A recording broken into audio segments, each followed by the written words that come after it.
자, 오늘은 그 휴거의 과정, 그리고 휴거의 방법, 휴거의 시기에 대해서 오늘은 좀 나눠보려고 합니다. 그래서 특별히 우리가 휴거를 나타내는 가장 잘 나타내는 그 과정을 잘 나타내는 성경 구절이 바로 데살로니가전서 4장에 있습니다. 데살로니가전서 4장 16절과 17절입니다. 여러분들이 이 데살로니가전서 4장 16절과 17절에 내용 나오는 것 중에 우리 휴거와 연관되는 휴거를 당하게 되는 성도들의 그룹이 몇 그룹이 어떤 그룹이 나오는지를 한번 표시를 한번 해보세요. 데살로니가전서 4장 16절과 17절입니다. 그래서 호령과 천사장의 소리와 하나님의 나팔 소리로 신이 하늘로부터 강림하시니 그리스도 안에서 죽은 자들이 먼저 일어나고 그 후에 우리 살아남은 자들도 그들과 함께 구름 속으로 끌어올려 공중에서 주를 영접하게 하시리니 그리하여 우리가 항상 주와 함께 있으리라. 아멘. 자, 몇 그룹이 나타납니까? 어떤 그룹과 어떤 그룹입니까? 죽은 자들 한 그룹과 16절에 있는, 그리고 17절에 있는 살아남은 자들, 그것은 이제 두 그룹이죠. 보통 이제 다 그렇게들 해석을 합니다. 또 그럴 가능성이 상당히 높아 보입니다. 제가 보기에도. 그래서 일단 죽은 자들 그룹이 하나 있고, 이 지금 우리가 방금 살펴본 두 그룹이라면 이제 해석을 간단하게 하면 죽은 자들 그리고 살아있는 자들, 이렇게 두 그룹이 동시에 우리는 휴거를 한다고. 휴거의 대상, 지난주에 보면 휴거의 대상은 모든 성도들이었죠. 살아있는 자들만 휴거가 되는 것이 아니라 죽었던 자들도 그리고 살아있는 자들도 동시에 휴거를 한다고 되어 있었죠.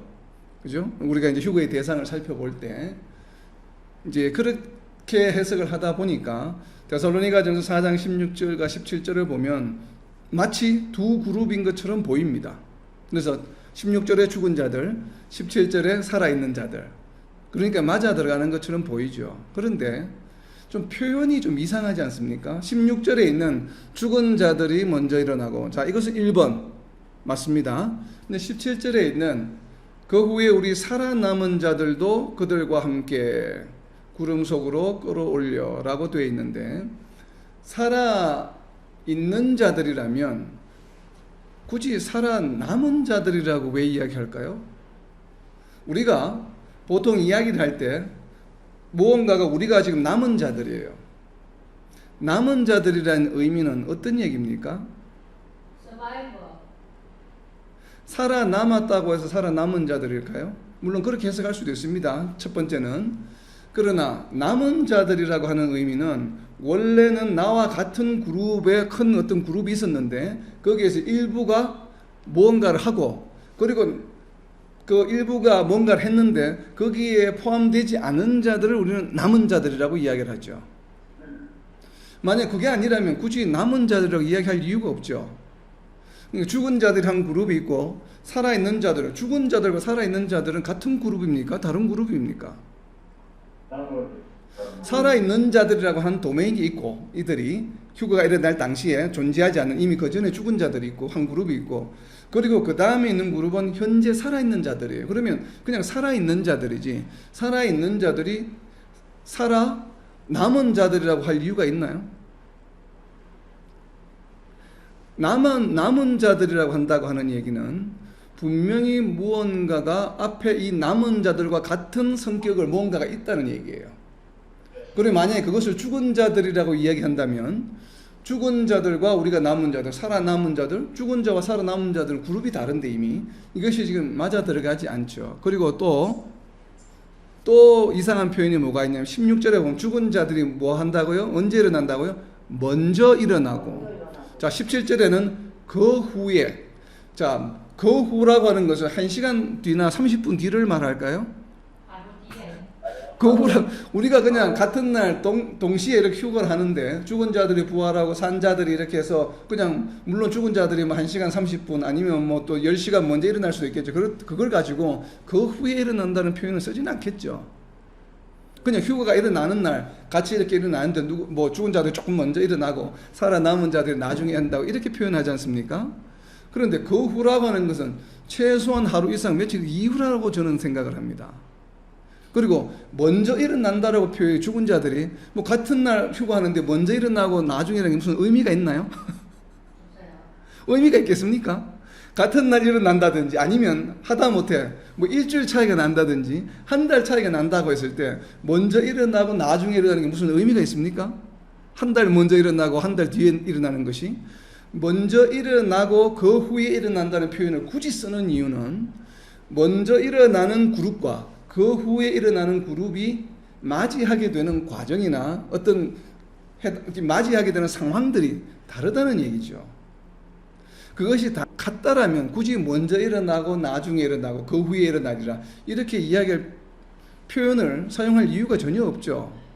이게 아주 짧은 시간의 차이라면 그러나 먼저 일어나고 그 후에 일어난다는 얘기는 이거는 상당한 기간의 차이가 있고 그리고 먼저 일어난 그룹과 뒤에 있는 두 번째 그룹 간에 무언가 맞이하는 처하게 되는 상황이 저는 다르다고 해석을 합니다.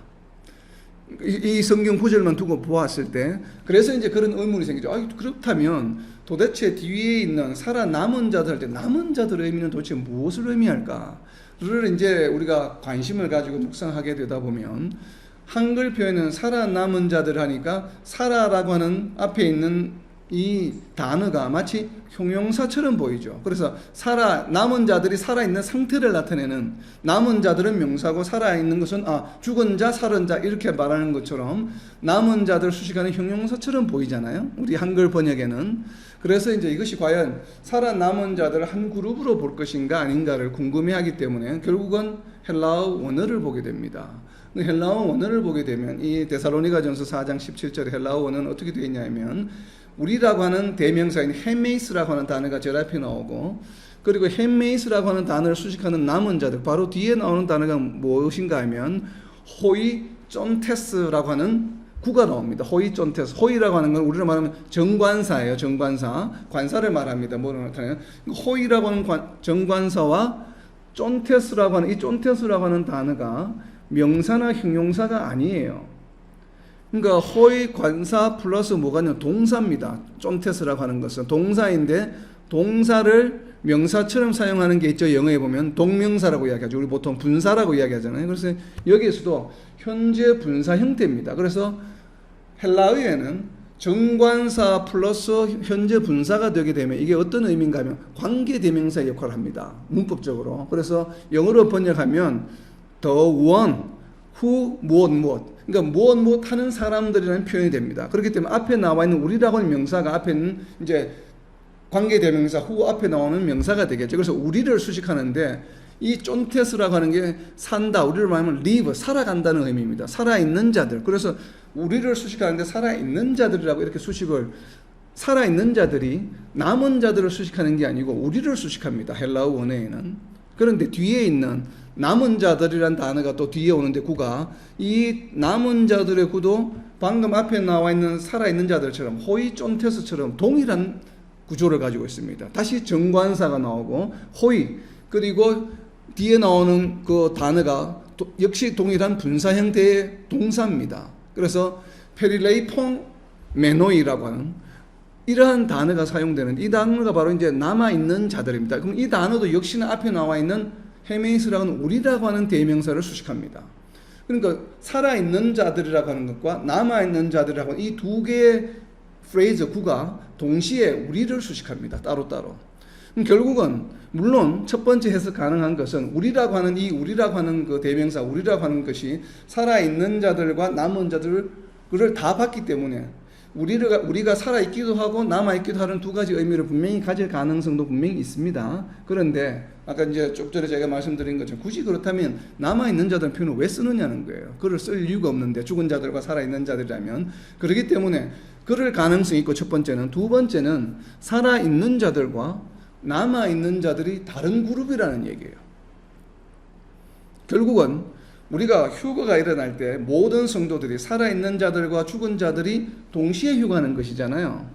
우리가 대상을 그렇게 보는데 그렇다면 17절에 있는 살아남은 자들이라고 하는 것은 살아있는 자들과 남은 자들 두 그룹이 동시에 일어나는 표현을 하는 것이고 여기서 남은 자들은 무엇인가 하면 죽은 자들을 말합니다.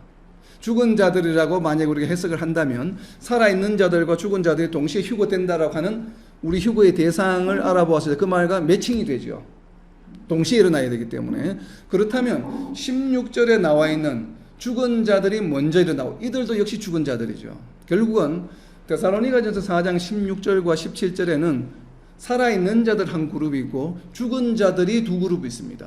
죽은 자들 중에 16절에는 먼저 일어나는 죽은 자들의 그룹이고, 그럼 죽은 자들 중에서 첫 번째 일어나는 자들이 있고, 죽은 자들 중에서 그룹에서 첫 번째 일어나는 자들이 있기 때문에 첫 번째 모든 죽은 자들이 다 일어나지 않아요.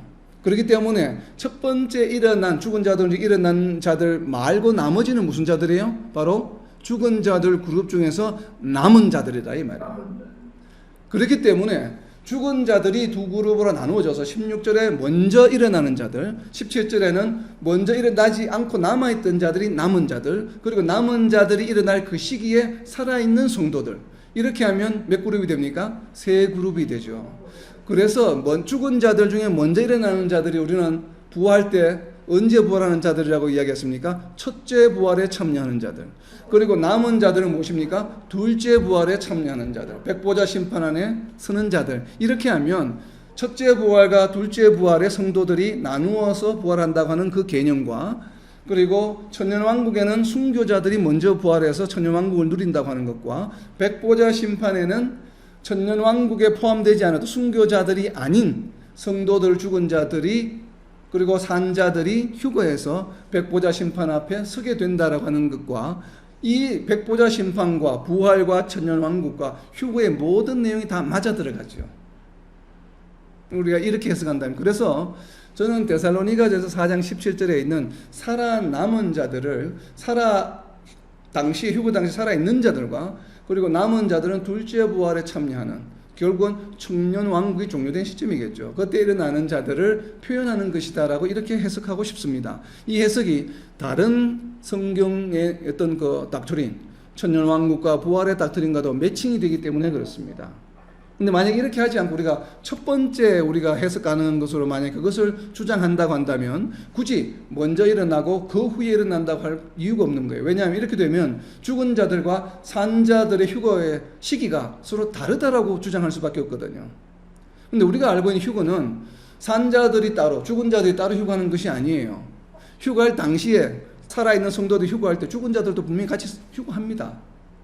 우리의 기본적인 개념은. 그러니까 그 개념과 안 맞게 되잖아요. 지금 데살로니가전서 4장 6절 7절을 첫 번째로 해석하게 된다면 산자들과 죽은 자들 휴거 시기가 완전히 다르다라고 주장할 수밖에 없는 상황이 되어버리거든요. 그래서 우리는 그런 것을 고려한다라고 한다면 16절은 첫째 부활에 참여하는 순교자들, 그리고 17절은 둘째 부활에 참여하는 남아있는 죽은 자들 성도들과 당시에 살아있는 성도들이 휴거를 하게 된다라고 해석하는 것이 맞지 않을까라고 저희가 생각을 해봅니다. 왜 그러냐면 이것을 뒷받침해 주는 말씀이 고린도전서 15장 51절에 있습니다. 오라 내가 너희에게 비밀을 말하노니 위가 다 잠잘 것이 아니요 마지막 나팔의 수십간의 보령이 다 변화되리니 나팔 소리가 나매 죽은 자들이 썩지 아니할 것으로 다시 살아나고 우리도 변화되리라. 아멘. 자, 여기는 몇 그룹이 나옵니까? 자, 여기도 두 그룹처럼 보이죠? 성경을 읽게 되면. 자, 두 그룹으로 해석이 가능합니다. 그럴 확률이 높습니다. 아까도 말씀드린 것처럼. 자, 여기서 또 우리가 성경을, 이제 제가 성경을 묵상하는 방법을 지금 나누는 거예요. 여러분, 성경을 이렇게 무심코 이렇게 통독하듯이 읽는 것과 자세하게 토시 하나, 이 표현 하나를 갖다가 열심히 유심히 보는 거하고는 많은 차이가 납니다. 성경을 해석할 때. 자, 여기에 51절 말씀입니다. 비밀을 말합니다. 비밀입니다. 자, 우리가 다 잠잘 것이 아니요 라고 하는 표현은 모두가 잠자는 한 그룹을 이야기합니까? 아니면 두 그룹을 말합니까? 우리가 다 잠잘 것이 아니요 라고 하는 것은 한 그룹입니까? 두 그룹입니까? 두 그룹이죠. 우리가 다 잠잘 것이 아니라는 게 우리 모두가 다 잠자는 것이 아니라는 얘기죠. 그렇다는 얘기는 잠자는 그룹이 있고 잠자지 않는 그룹이 있다는 얘기죠.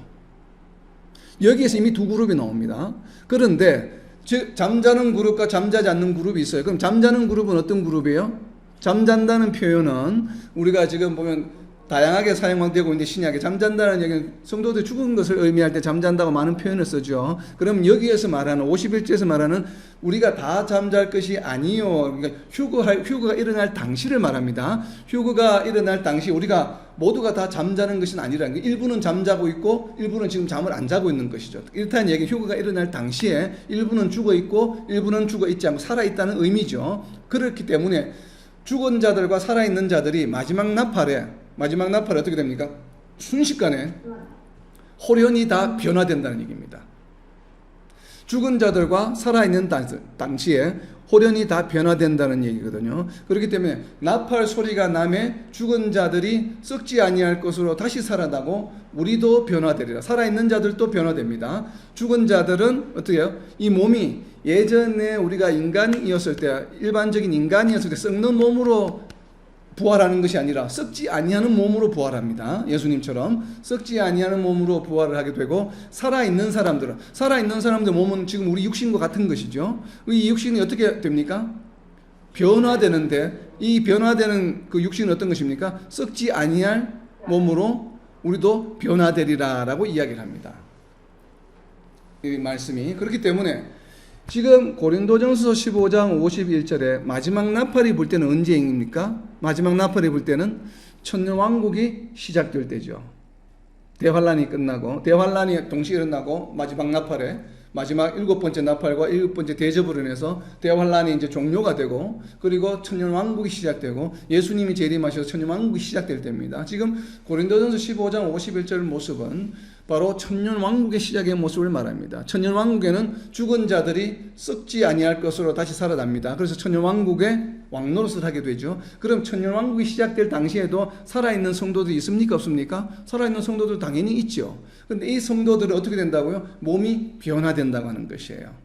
지금 여기는 우리가 변화된 모습이 어떤 모습으로든지 정확하게는 알 수는 없지만 어찌되었든 천년왕국 때의 그 모습으로 보여집니다. 그렇기 때문에 이때에도 휴거가 일어나는 것처럼 살아있는 자들도 뭐예요? 살아있는 자들도 예수님을 만납니까? 만나지 못합니까? 천년왕국 때?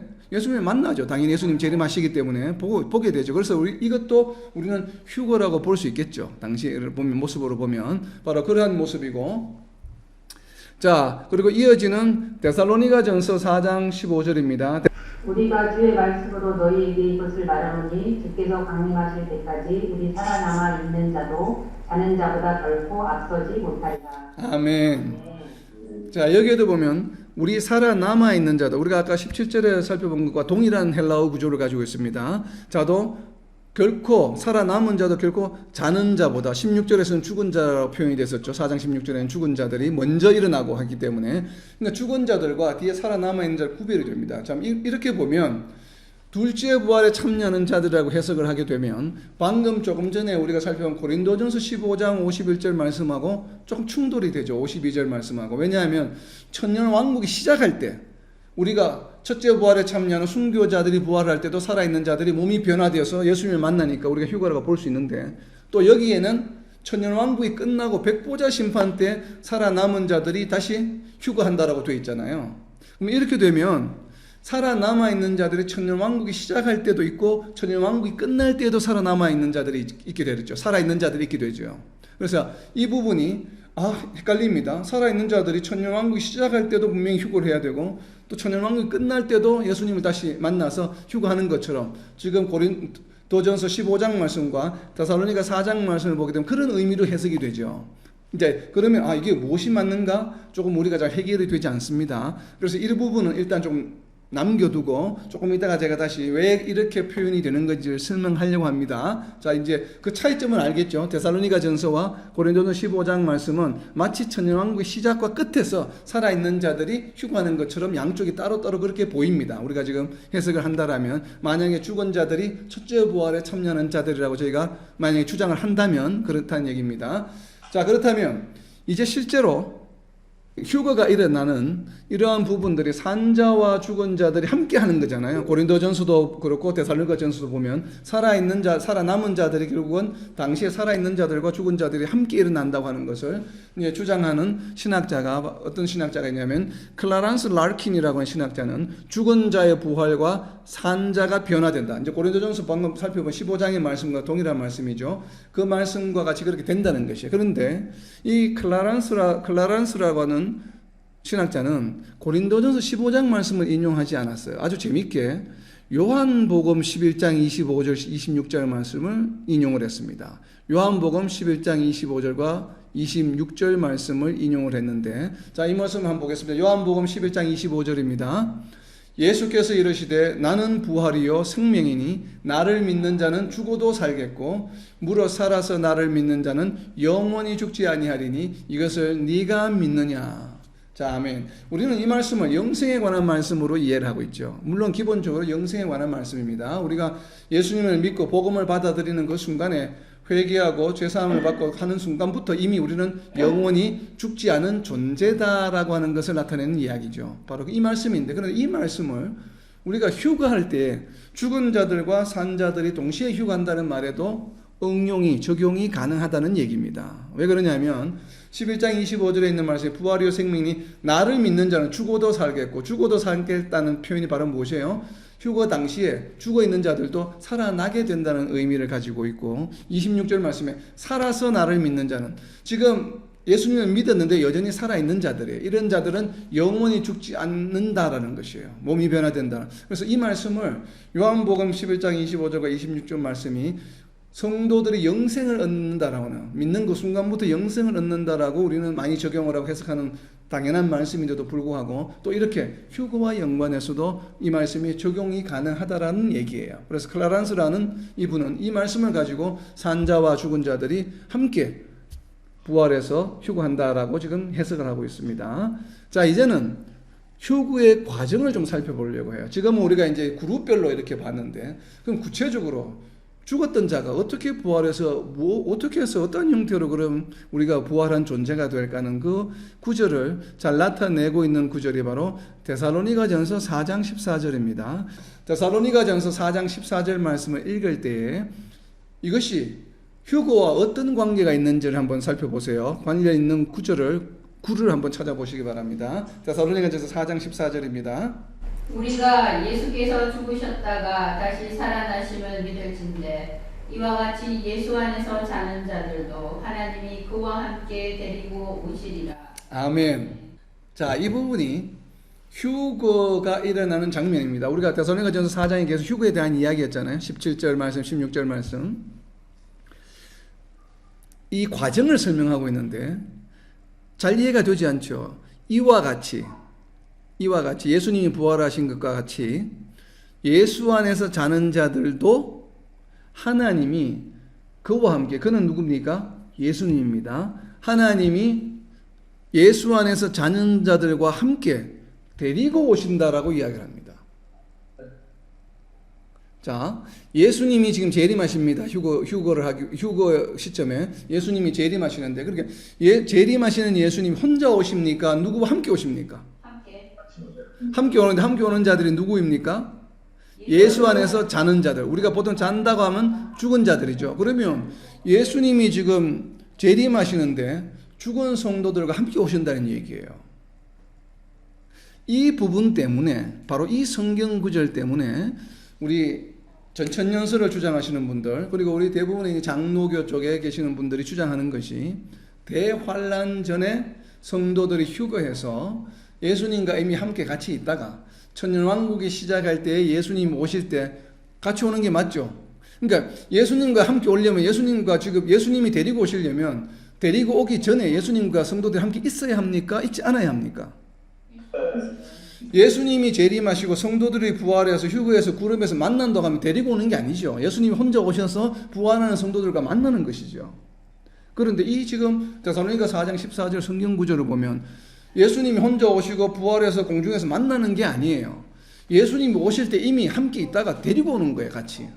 그러다 보니까 예수님이 오시는 것은 천년왕국이 시작할 무렵에 오신다라고 전천년설을 주장하는 분들이 예수님이 천년왕국 시작할 때 오시는 때 보니까 이미 성도들이 같이 함께 있다 같이 와요. 그러다 보니까 예수님이 재림하시기 전에 이미 천년왕국이 시작할 그 당시 이전에 이미 성도들이 부활해서 휴거해서 예수님과 함께 있다가 이때 천년왕국이 시작될 때 함께 오는구나 이렇게 해석을 한 것입니다.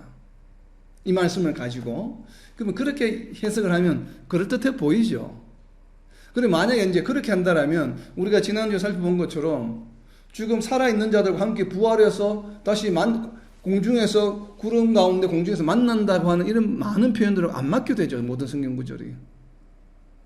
이미 함께 있다가 같이 오시는데 마지막에 재림하시는 부분이 휴거하는 장면과 설명이 안 되잖아요. 그러다 보니까 예수님이 미리 인비지블하게 오셔서 미리 만나고 이게 휴거다라고 이렇게 이제 주장하는 겁니다. 왜냐하면 다른 성경 구절과 다 맞춰 나가기 위해서.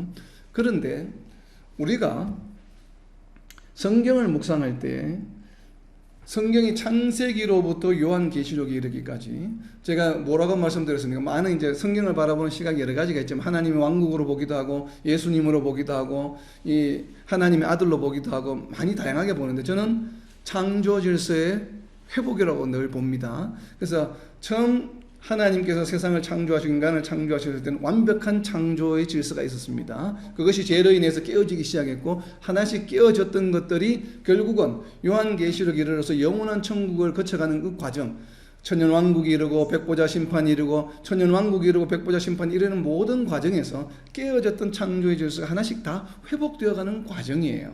자, 우리가 이제 영원한 생명을 누리는 존재로 부활해서 새로운 존재, 영원한 존재 이전에는 영원하지 못한 존재였죠. 이 존재가 죄로 인해서 타락으로 인해서 창조에서 깨어져서 죽을 수밖에 없는 존재가 되었는데 마지막에 영생에 들어가기 전에는 이 죽을 수밖에 없는 존재가 새롭게 태어남으로 인해서 이제는 그 몸이 썩지 않는 영원한 존재가 된다는 것이에요.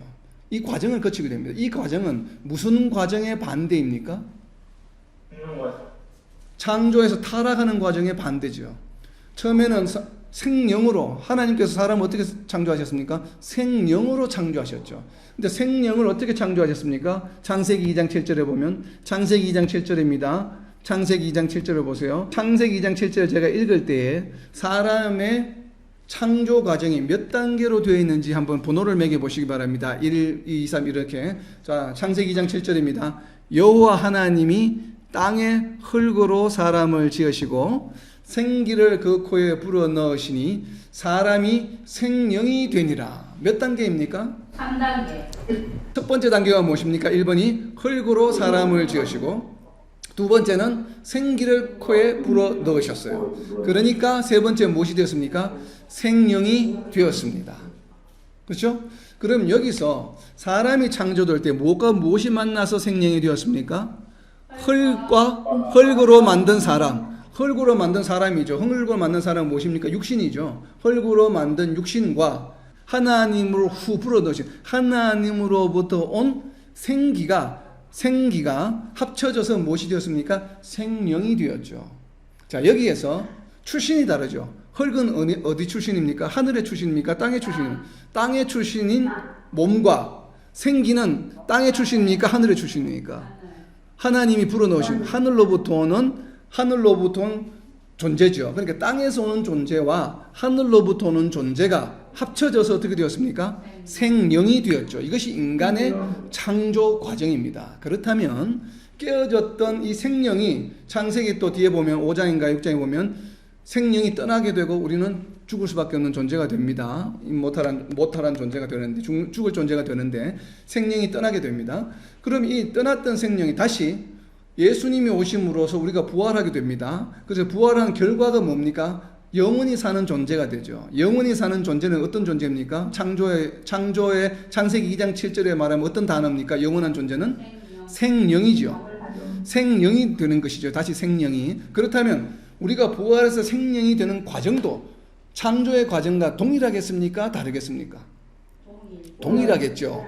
생령이 되는 것이 무엇 출신과 무엇 출신을 만났어요? 땅의 출신인 육신과 하늘의 출신인 생기가 만나서 생령이 되었습니다. 그러면 부활했을 때도 마찬가지입니다. 영원한 존재가 되기 위해서는 각각 어떤 출신들이 필요합니까? 땅의 출신과 하늘의 출신이 필요하겠죠. 자, 우리가 죽은 성도들이 땅에서 부활합니다. 부활한 존재는 땅의 출신으로서 육신이죠. 그러면 생기에 해당하는 하늘의 출신들은 어디로부터 옵니까? 누구와 같이 오는 존재들이에요? 예수님과 함께 오니까 예수님으로부터 하늘로부터 오는 존재죠. 그럼 이 지금 성도들과 함께 오는 데살로니가전서 4장 14절에서 이야기하는 그와 함께 데리고 오시리라 예수 안에서 자는 자들, 이 자들이 바로 생기라는 얘기입니다. 이 생기는 무엇이겠습니까? 생기는 지금 성도들의 영을 말하는 생기. 생기는 뭐예요? 그래서 제가 이번 주에 묵상할 때 죽음의 과정에 대해서 다시 한번 묵상해 보라고 했죠. 성도들의 죽음의 과정을 통과하게 되면 어떻게 됩니까? 성도들이 죽음의 과정을 통해 완전히 존재가 사라지는 것입니까? 아니라고 그랬죠. 성도들의 죽음은 사라지는 것이 아니라고 그랬죠. 영과 육이 분리되어서 창조 과정을 역순으로 갑니다. 그래서 창세기 2장 7절에서 흙으로 된 사람의 육신은 흙으로 돌아가고, 그래서 우리는 성도가 죽게 되면 육신은 흙으로 돌아가게 되고 영은 어떻게 됩니까? 생기가 왔던 하나님께로 돌아가는 것이죠. 그러면 지금 데살로니가전서 4장 14절에서 예수님 함께 데리고 오는 자들은 누굽니까? 우리가 죽어서 예수님께로 간 영이 예수님과 함께 하늘의 존재로서 다시 내려오고, 휴거 당시에 우리가 부활한 육신이 흙으로 돌아갔던 육신이 부활해서 다시 흙으로부터 오는 이 존재가 공중에서 만나서 무엇이 됩니까? 새로운 생명이 영원한 존재가 된다라고 저는 해석을 합니다.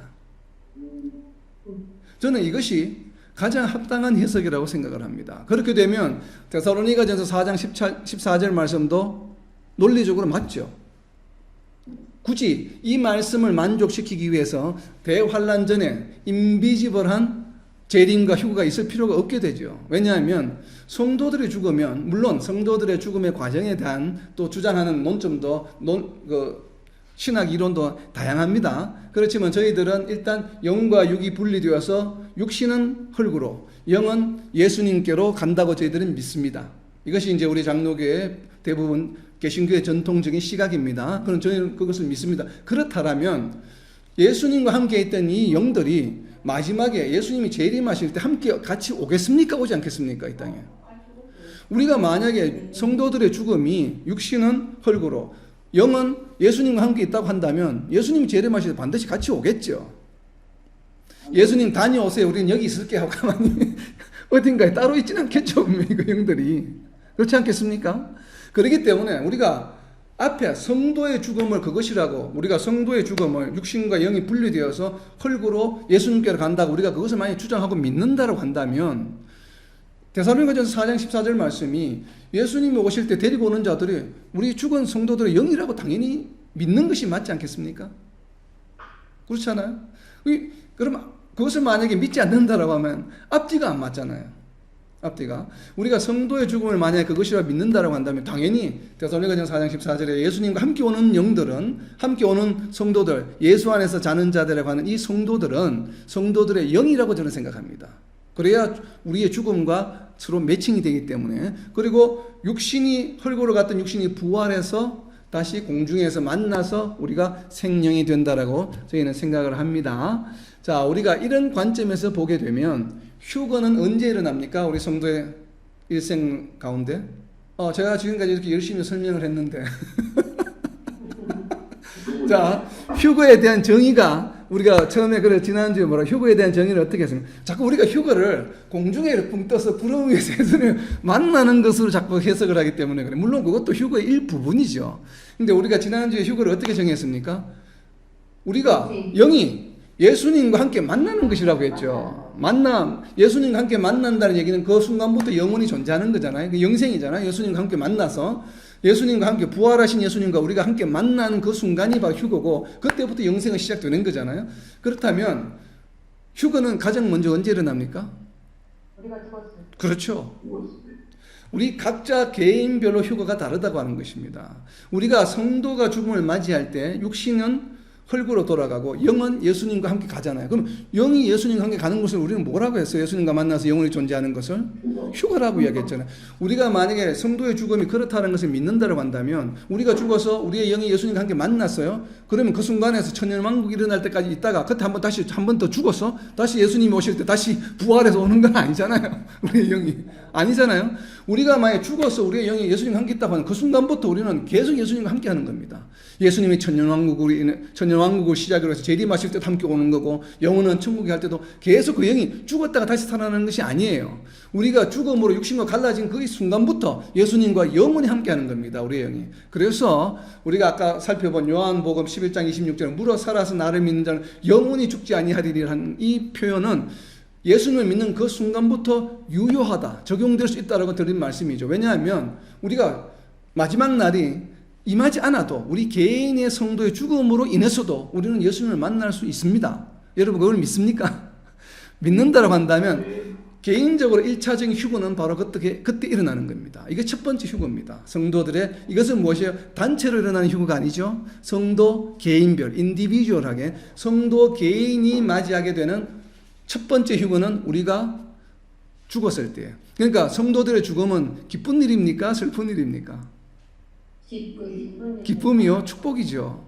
물론 우리가 육신적인 관계를 맺고 있는 가족들과 헤어진다는 것은 참 아픔이지만 그러나 그 아픔보다 더 큰 것은 무엇인가 하면 영원한 삶, 예수님과 함께하는 시간이 새롭게 시작이 되었다는 것이에요. 즉 우리 인생에 있어서 휴거가 일어나는 것이 바로 성도들의 죽음입니다.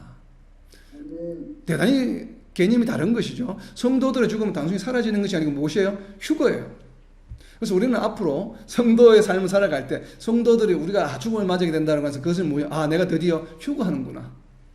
이렇게 우리는 인지하는 것이 필요합니다. 그래서 이것이 바로 성도들의 첫 번째 휴거입니다.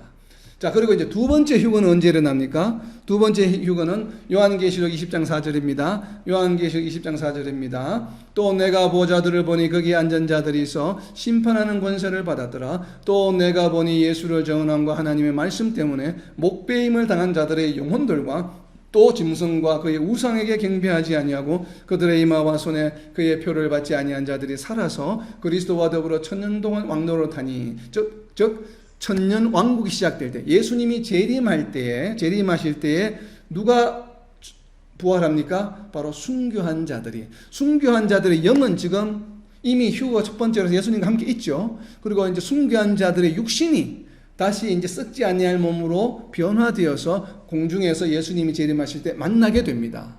이것이 바로 우리 인류 역사에 일어나게 되는 두 번째 휴거요. 단체로 일어나는 것은 첫 번째 휴거겠죠. 순교자들에게만 적용되는 휴거, 두 번째 휴거 현상이 일어납니다. 이때는 성도들이 비록 첫 번째 휴거에 참여한 자들, 지금 예수님과 함께 있지만 그들은 무엇이에요? 아직 육신들은 회복되지 않았어요. 그렇지만 그 영들은 지금 예수님과 함께 천년왕국에 와 있겠죠. 영들은, 우리 첫 번째 휴거한 영들은. 그렇다면 그럼 아직도 이 순교하지 않은 자들, 즉 죽은 자들 가운데서 남은 자들은 언제 일어납니까? 그것이 바로 요한계시록 밑에 보면 20장 12절입니다. 요한계시록 20장 12절에 보면 또 내가 보니 죽은 자들이 큰 자나 죽은 자나 그 보좌 앞에 서 있는데 책들이 펴있고 또 다른 책이 펴졌으니 곧 생명책이라 죽은 자들이 자기 행위를 따라 책들에 기록된 대로 심판을 받으니 되어 있습니다. 즉 천년 왕국이 끝나고 백보자 심판이 일어날 때 남은 자들이 다시 부활하게 됩니다. 그러면 이때 남은 자들이 이때 부활했을 때는 예수님이 재림하여 있는 상태입니까? 있지 않은 상태입니까? 재림하고 계신 상태죠. 자, 예수님 재림하고 있으니까 이때에는 순교자들이 아닌 다른 성도들의 영이 지금 예수님과 함께 와 있습니까? 와 있지 않습니까? 와 있죠. 와 있고, 그리고 이제 남은 자들의 육신이 드디어 땅으로부터 부활해서 이 육신들이 와 있는 자신의 영들과 함께 합쳐져서 생명이 된다라고 저는 생각을 합니다. 천년 왕국이 시작될 때 순교자들에 의한 휴거가 있고 천년 왕국이 끝날 때에 순교자가 아닌 나머지 성도들의 휴거가 일어나는 것이에요. 물리적으로는 우리가 천년 왕국의 천년을 갖다 캘린더적으로 천년이라고 생각한다면 천년의 기간에 갭이 있는 것이죠. 첫 번째와 두 번째가. 그러니까 천년왕국 시작할 때와 끝날 때가 순교자들과 순교자가 아닌 성도들이 휴거하는 시점의 차이가 1000년이 있지만, 그러나 이 순교자들과 순교하지 않은 자들이 휴거하는 때는 언제입니까? 언제라고 이야기할 수 있습니까? 천년왕국 때 휴거하는 것이죠. 맞습니까? 무슨 얘기인지 이해가 됩니까? 자, 순교자들과 순교자들이 아닌 남은 자들이 부활해서 휴거하는데, 이 두 그룹, 우리가 물리적으로는 천년의 갭이 있는 것처럼 보이지만 문자로 표현하면 천년 왕국 때에 순교자들과 순교자가 아닌 자들이 다 휴가하는 것이 맞죠. 왜냐하면 앞에는 천년왕국 시작할 때고 뒤에는 천년왕국 끝이기 때문에 이것을 천년왕국 때 부활한다고 이야기할 수 있는 겁니다. 제가 왜 이 말씀을 드리냐면, 우리가 앞에서 살펴본 고린도전서 15장 말씀과 데살로니가전서 4장 말씀에 살아있는 자들이 마치 천년왕국 시작할 때와 끝날 때 하는 것처럼 각각이 보이잖아요, 표현이. 이 표현이 합치면 결국 뭐예요? 천년왕국 때에 살아있는 자들이 휴거하고 죽은 자들이 휴거한다는 표현과 동일한 표현이다라고 하는 성경적 표현을 말씀드리는 겁니다. 왜 제가 이런 말씀을 드리냐면, 제가 이걸 짜 맞추기 위해서 억지로 드리는 말씀이 아니에요. 실제로 구약 성경에서 이렇게 표현합니다. 이렇게 표현하는 게 무엇이냐면, 우리가 민수기와 레위기를 공부할 때 이스라엘의 7 절기에 대해서 공부한 적이 있습니다. 나중에 민수기를 한번 찾아서 한번 보세요, 강의를. 7 절기 중에 4절기, 대표적인 4절기는 봄에 있고, 그러니까 6월절 전후로 해서 봄에 있고, 3절기는 가을에 있는 절기입니다. 수장절과 이런 나팔절과 속죄제, 대속죄일과 수장절, 이것들은 가을에 있는, 그래서 봄에 있는 절기는 예수님의 초림을 예표하고, 가을에 있는 새 절기는 예수님의 재림을 예표하는 것입니다. 우리가 해석을 해보면, 그런데 초림에 있는, 예수님의 초림에 있는 4절기 중에 6월절이 있고, 6월절 다음 날이 무엇인가 하면 초실절입니다. 처음으로 곡식의 열매를 드리는 초실절. 그리고 이 초실절이 시작이 초실절로부터 49일, 그러니까 7주가 지나는 날에 그 다음 날이 무엇인가 하면 맥추절입니다. 맥추절이요, 그날을 무엇이라고 부르냐면, 나중에 예수님이 오셨을 때 그때 어떤 일이 있었냐면, 그 맥추절에 성령이 강림하셨습니다. 그때 그것을 바로 무엇이라고 부르냐면 오순절이라고 부릅니다. 왜냐하면 6월절로부터 50일이 되는 날이기 때문에. 왜냐하면 6월절 다음 날로부터 49일이 지나서 7주라고 그랬죠. 일주일은 며칠이에요? 7일이죠. 7일이 7번이니까 며칠입니까? 49일이죠. 그러니까 49일이 지난 다음 딱 되는 날이니까 6월절 다음 날로부터 49일이니까 6월절부터 하게 되면, 카운팅하게 되면 그 49일이 되는 마지막 날은 몇째 날입니까? 6월절부터 50째 되는 날이죠. 그래서 이것을 오순절이다라고 부릅니다. 50일이 되는 날이다. 오순이라기 때문에. 근데 6월절 다음 날에 무엇이 있었습니까? 예수님 초림 때에 바로 예수님이 부활하셨습니다. 예수님이 부활하신 날이 부활절이 바로 6월절 다음 날입니다. 왜냐하면 금요일 날 십자가에 돌아가시고 토요일이죠. 토요일이 바로 6월절이거든요. 유대인들의 6월절이거든요. 그 토요일이. 그리고 주일, 오늘날만 주일이 바로 3일째 되는 날이 바로 6월절 다음 날에 예수님이 부활하셨습니다. 그렇기 때문에 예수님이 죽은 자들 가운데 무슨 열매입니까? 첫 열매다. 그래서 그 날이 바로 초실절입니다. 첫 열매를 드리는 날이기 때문에 예수님의 초림이 바로 첫 열매 때 부활하셔서 첫 열매가 되서 초실절입니다. 이 초실절부터 40일 동안 부활하셔서 이 땅에서 활동하셨습니다. 사람들에게 보이셨죠? 엠마오 노상에서도 보이시고 갈릴리 호수도 가서 제자들에게 보이시다가 성천하셨습니다. 40일 이후에. 그리고 40일 이후에 성천하신 다음 이후에 10일째가 되었을 때 바로 오순절에 성령 강림의 역사가 일어났습니다. 그러니까 예수님이 죽으시고 부활하신 날로부터 또 오순절에 이르기까지 이 기간이 뭐예요? 예수님이 부활하시고 나서 활동하신 시간이죠. 성령을 보내주실 때까지. 그런데 이 초실절이 바로 무엇이라고 그랬습니까? 6월절 다음 날이 초실절이라고 그랬죠. 거기로부터 49일째가 되는 날이 바로 오순절이라고 하고 맥추절이라고 했습니다. 그럼 이 초실절과 구약 성경을 읽다가 보면 초실절을 부르는 말을 때로는 초실절이라고 이야기하기도 하고 맥추절이라고도 이야기합니다. 근데 초실절과 맥추절은 49일이 차이 나잖아요. 그런데 왜 때로는 어떨 때는 초실절이라고 부르기도 하고 또 맥추절이라고 부르기도 하고 또 다른 용어가 있습니다. 3가지 용어가 동일하게 사용됩니다. 초실절이 6월절 다음 날, 그로부터 49일이 지난 날이 맥추절인데 초실절과 맥추절과 동의어가 있습니다.